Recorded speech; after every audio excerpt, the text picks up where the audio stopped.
During the peak of the pandemic, I made a connection. One of the patients, he was not doing well. So this one day, I walked into his room, in my usual bubbly self. Hey, he put his head down. And he said, Pauline, I don't have good news for you. And he said, I thought I was doing better, but the doctors just told me this morning, I've been on Optiflow for so long. It's time. On January 15th, 2021, I was admitted to LVHN with COVID. On my second day in the hospital, Pauline was assigned to be my nurse.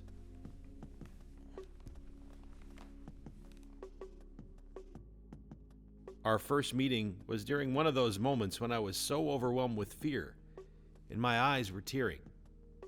Pauline intuitively recognized my distress. I do believe God intervened and chose Pauline to be my nurse that day.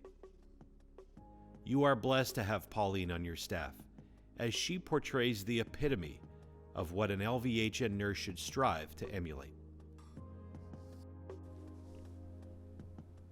I'm sorry. So every time I listen to that, or every time I read that letter, it's very emotional. I'm glad I met that patient,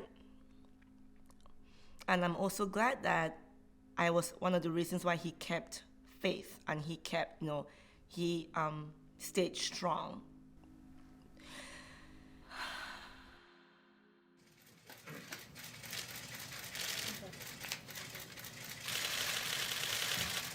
This afternoon, we're announcing new guidelines for every American to follow over the next 15 days. As we combat the virus, each and every one of us has a critical role to play. Okay. I'm Andrea Kushner. I work for Lehigh Valley Health Network. I am a registered nurse. Matt Feller with Lehigh Valley Hospital Medevac as a flight nurse. My name is Nicole Persing, Nursing Director and Patient Care Services for LVHN.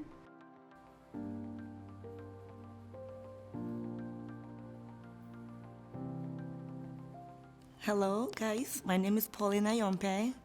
I've been with LVHN for 4+ years, almost 5.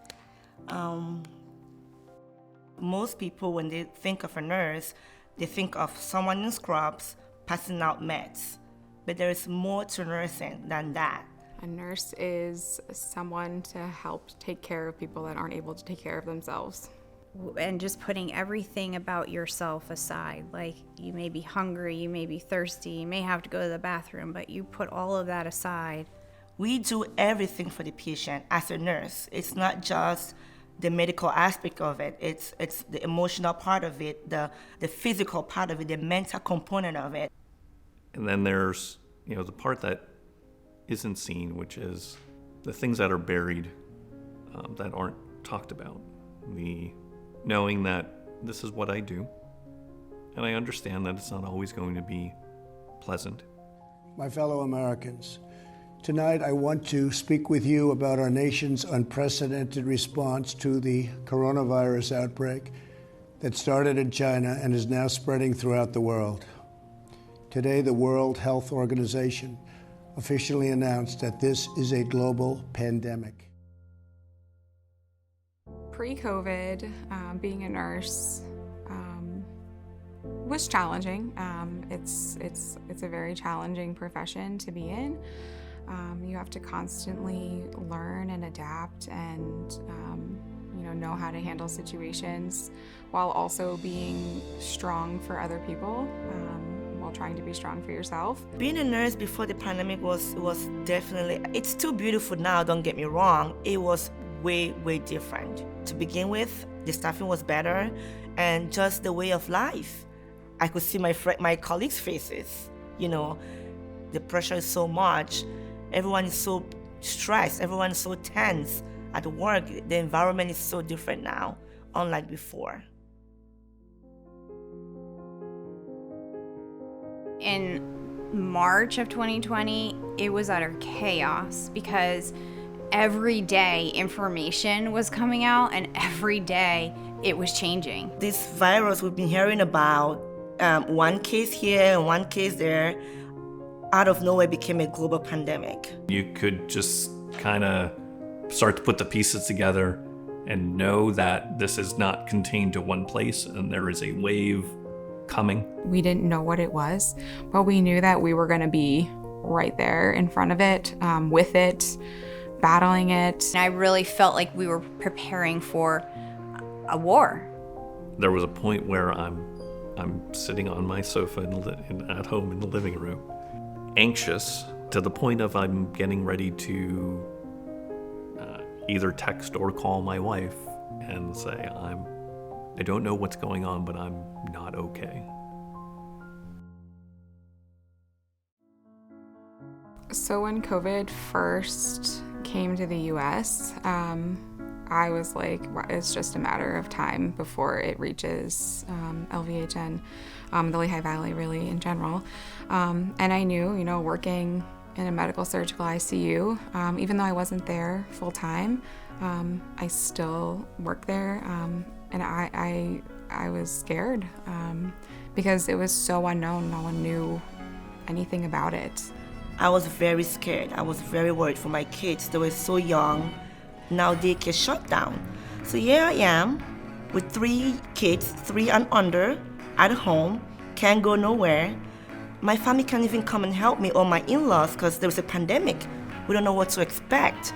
During the first wave, we had shut down elective procedures, elective surgeries, and those nurses were redeployed to help us in the inpatient setting where we were getting hit with COVID the hardest. Pennsylvania's health secretary says some hospitals around the state are running low or even out of ICU beds. COVID-19 hospitalizations just topped 5,000 in Pennsylvania. It was really scary. So at that point, I had been an ICU nurse for 4.5 years. I've seen a lot, done a lot, but walking into, not knowing what could happen if any of us got COVID, or if I brought it home to my young boys. I had a 6-month-old and an almost 2-year-old. That morning that I first went back, that they actually displaced me fully, from the doctor's office into the COVID ICU. I remember that morning, leaving and my husband just giving me a big hug and I gave my kids a big hug because I decided that in order to keep them safe, I was going to be separate from them. I stayed down in our guest room and pretty much only saw them on FaceTime. And I still remember them crying because they could see me from upstairs, but they weren't allowed to come near me. I didn't want them to. I didn't want to risk anything. Morale over time started to become very difficult to maintain because you were seeing the same, not only the same type of patient, but you were seeing the same issues, the same death, you knew that a high percentage of the patients that you were going to come in contact with were going to die. The U.S. death toll from COVID-19 topped 100,000. 100,000 lives have now been lost to this virus. You can be the strongest person, but still have those moments of weakness because we're human. And nurses are no different. We feel things just as our patients feel things. We feel things as family members feel things. In the ICU, we hold hands. I do it in the office too. I hold my patients' hands. I've had a few times where I've had to hold patients, when they find out that their baby doesn't have a heartbeat. We try to be that strong person that's there to help them get through things that, that they shouldn't have to go through, but that they are.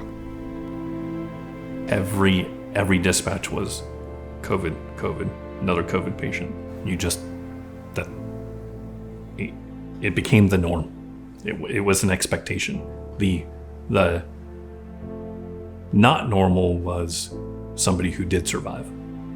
And healthcare is not supposed to be that way. It's supposed to be the other way around. The first wave of an Ironman is the swim. It's also the shortest portion of the race. So even though an Ironman is a 2.4 mile swim, it's going to be your shortest part of the day. I felt like the first wave of COVID for us was like that. Like, we entered it, we dealt with it, then summer came along and things started to die down a little bit. The second wave was November of 2020 going into the winter of 2021. So patients doing well during the